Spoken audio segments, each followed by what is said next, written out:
The C-SPAN networks bring you long-form public affairs programming from the nation's capital and are a public service of your television provider. C-SPAN, created by cable.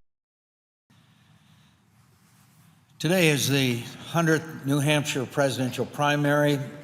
Regardless of who wins, this is a celebration of our vibrant democracy, of engaged citizens putting candidates to the test and demanding answers on the tough issues the next president will confront. It's also another important step in choosing our next commander-in-chief, and the stakes couldn't be higher. As we heard from the Director of National Intelligence this morning, the threats to our nation are growing more diverse, more complex, and more dangerous.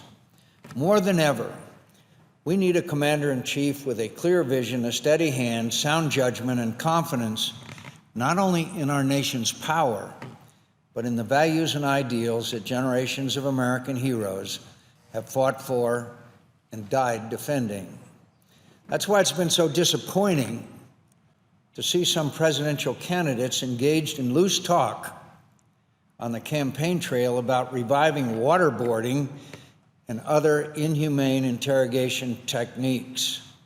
It might be easy to dismiss this bluster as cheap campaign rhetoric, but these statements must not go unanswered because they mislead the American people about the realities of interrogation, how to gather intelligence, what it takes to defend our security, and at the most fundamental level, what we are fighting for as a nation and what kind of nation we are.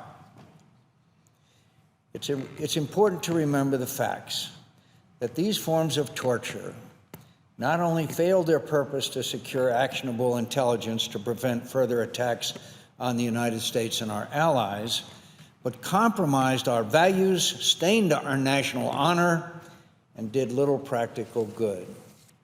While some have shamefully sought to minimize the practice of waterboarding, it is clear to me that this practice, which is a simulated execution by drowning, amounts to torture as any reasonable person would define it, and how the Geneva Conventions, of which we are signatories on the treatment of prisoners of war, defines it. The use of these methods by the United States was shameful and unnecessary because the United States has tried, convicted, and executed foreign combatants who employed methods of torture, including waterboarding, against American prisoners of war. Following World War II, Japanese generals were tried and convicted and hung, and one of the charges against them was that they practiced waterboarding. Contrary to assertions made some of the defenders, it produced little useful intelligence to help us track down the perpetrators of the September 11th attacks or prevent new attacks and atrocities. I know from personal experience that the abuse of prisoners will produce more bad than good intelligence. I know that victims of torture will offer intentionally misleading information if they think their captors will believe it. I know they will say whatever they think their torturers want them to say if they believe it will stop their suffering. Most of all, I know the use of torture compromises that which most distinguishes us from our enemies, our belief that all people, even captured enemies, possess basic human rights which are protected by international conventions the United States not only joined, but for the most part authored. I understand that in the aftermath of the worst terrorist attack on our homeland, those who approved harsh interrogation methods and those who used them were sincerely dedicated to securing justice for the victims of terrorist attacks and to protecting Americans from further harm. And I know that in the aftermath of the terrorist attacks in Paris and San Bernardino, many Americans feel again the grave urgency that we felt 15 years ago. But I dispute wholeheartedly that it was right for our nation to use these interrogation methods then, or that it is right for our nation to use them now. Waterboarding, nor any other form of torture, is not in the best interests of justice, not our security, nor the ideals we have sacrificed so much blood and treasure to defend. It is the knowledge of torture's dubious efficacy and the strong moral objections to the abuse of prisoners that has forged broad bipartisan agreement on this issue. Last year, the United States Senate passed, in an overwhelming vote of 91-3, the National Defense Authorization Act for fiscal year 2016, legislation that took a historic step forward to ban torture once and for all by limiting U.S. government interrogation techniques to those in the Army Field Manual. That vote was 91-3. There was debate and discussion about it in the Armed Services Committee and on the floor of this Senate. The vote was 91-3. Now candidates are saying they will disregard the law. I thought that was our complaint, Republican complaint, with the present President of the United States. The U.S. military has successfully interrogated more foreign terrorist detainees than any other agency of our government. The Army Field Manual, in its current form, has worked for the United States military, including on high-value terrorist detainees in Iraq, Afghanistan, and elsewhere, and it reflects current best thinking and practices on interrogation. Moreover, the Army Field Manual embodies the values Americans have embraced for generations: preserving the ability of our interrogators to extract critical intelligence from our adversaries while recognizing that torture and cruel treatment are ineffective interrogation methods. Some of the nation's most respected leaders, from the U.S. military, CIA, and FBI, supported this legislation, as well as numerous human rights organizations and faith groups, including the National Association of Evangelicals and the United States Conference of Catholic Bishops.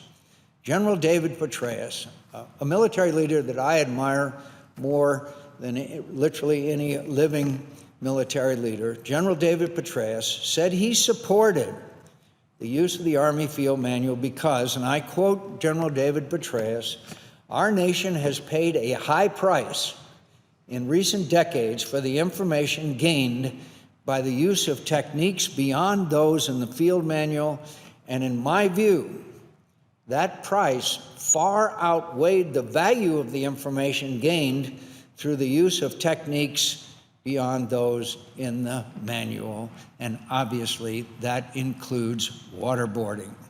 Why don't we listen to people like General David Petraeus, who has had vast experience in Iraq and Afghanistan with detainees and the information that we have gotten from them and our practices? And if General Petraeus were here, he would tell you that the most effective method of gaining information is establishing a friendly relationship with the detainee. Obviously, we need intelligence to defeat our enemies, but we need reliable intelligence. Torture produces more misleading information than actionable intelligence. And what the advocates of harsh and cruel interrogation methods have never established is that we couldn't have gathered as good or more reliable intelligence from using humane methods. The most important lead we got in the search for bin Laden came from using conventional interrogation methods. I think it's an insult to the many intelligence officers who have acquired good intelligence without hurting or degrading prisoners to assert we can't win this war on terrorism without such methods. Yes, we can, and we will. But in the end, torture's failure to serve its intended purpose isn't the main reason to oppose its use. I've often said, and will always maintain, that this question isn't about our enemies. It's about us. It's about who we were, who we are, and who we aspire to be.